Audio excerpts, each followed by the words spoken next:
Hello Blues Academy, welcome back, and you just heard a little bit of When My Train Pulls In by Gary Clark Jr. Fantastic tune, and it was actually my dad who introduced me to the tune, showed me a live video of him playing at a festival, and put out a fantastic performance, played a great solo, the band were killing it, and I've since found other versions of him playing live where he plays slightly different solos each time. So it really says a lot about the player. So the purpose of today's lesson is not to teach you the solo, because that would be a mammoth task beyond the remit of this video, but I will walk you through the basics that you need to play the tune in terms of accompaniment on the guitar, playing the riff, the main riff. So let's start out with the riff and break it down piece by piece. Okay, so it begins with a hammer on. Oh, actually before we go on, I should point out that the tune is in E minor, in standard tuning in the original form, but we've dropped it down a whole tone to D, so we're in D standard tuning, playing out of what would be an E minor position. It's actually D minor for us. Okay, so once you've got your guitars in tune, you're going to hammer on to the root note on the D string. I'm going to call it the D string even though it's a C. And like so. So you're going to hammer on there, and then you're going to hit the open string and come back. So 1, 2, 3, 3 things. Like that. Okay, and then you're going to follow that with a hammer on, playing the open D string underneath. And again. And then you're going to finish the phrase by hammering on again. Bend there on the 3rd fret, and then you're back to the start.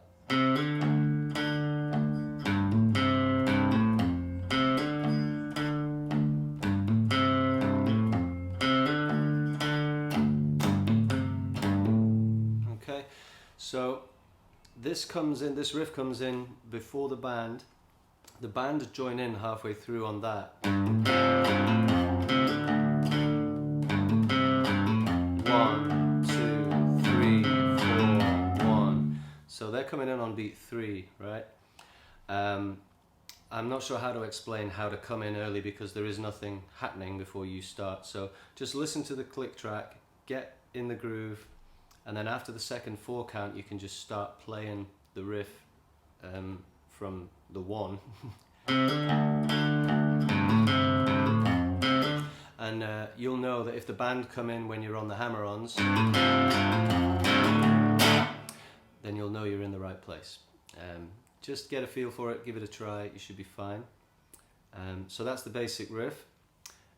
Playing through the first verse, on the 1 chord you can either just tone down the riff and just keep playing it,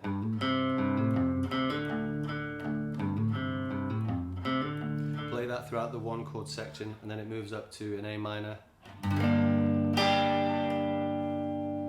Leave a good bit of space. And basically each time we shift chords and move away from the one chord, when you return back, you can play the riff a couple of times again. You've got enough space to do that. So remember that the riff starts with, okay, so when you're going back to start the riff, you'll go like this.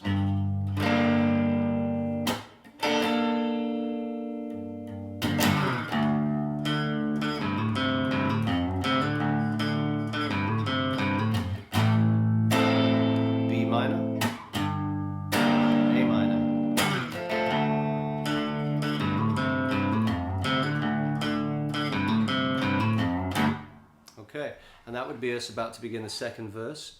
On the second verse he plays an offbeat pattern on the 2 and the 4 with chord strums that sounds like this.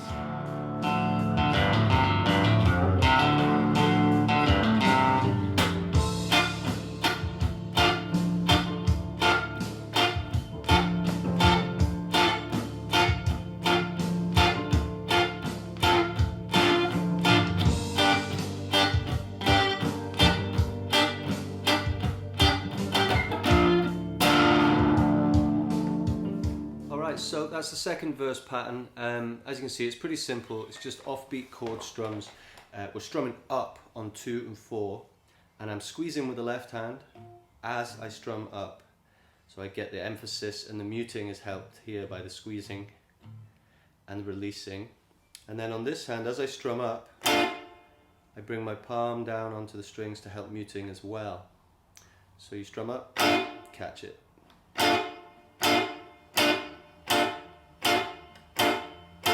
Just the heel of the hand is just kind of there, and that's its resting position. And when you come away to strum, you just return to that resting position, okay? And that means you get a nice crisp sound instead of that, which we don't want.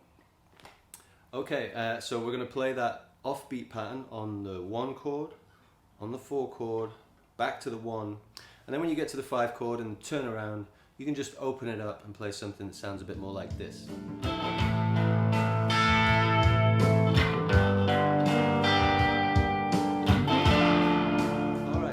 As we come out of the second verse, we're going to move into what is the chorus, and at that point the band kind of kick up a little bit.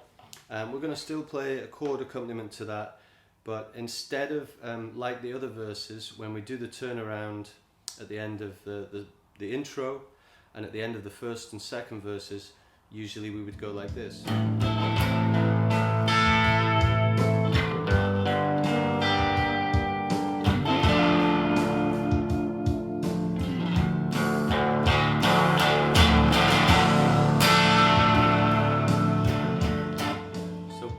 There on that 1 chord, when you've got those couple of bars of E minor, just kind of slowly build up on a curve like this.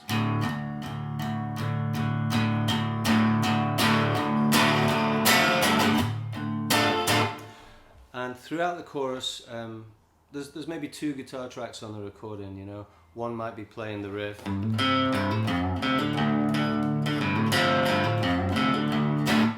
and the other one might be playing on 1 and 2 and 3 and 4 and so something like this.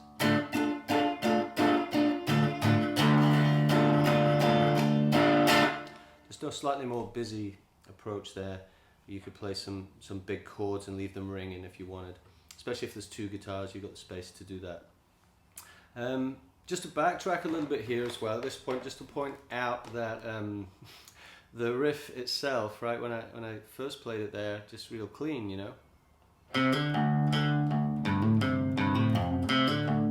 Really picking out every note, but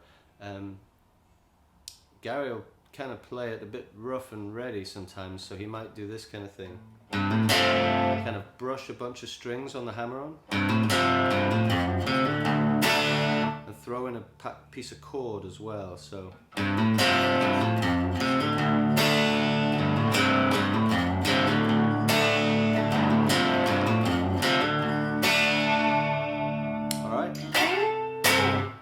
So that's the basics for the accompaniment.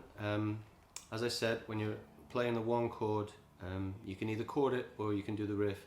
If you've got 2 guitars, of course, one of them will do the riff and the other can play the chords.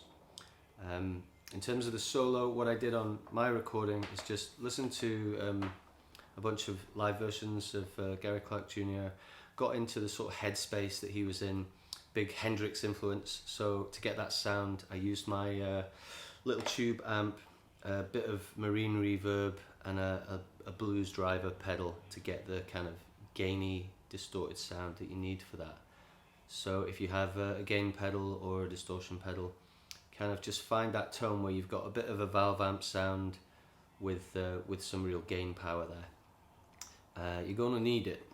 As far as the solo is concerned, I don't really know what I played. I just kind of tried to capture the spirit of what he did. You know, big bends, lots of noise.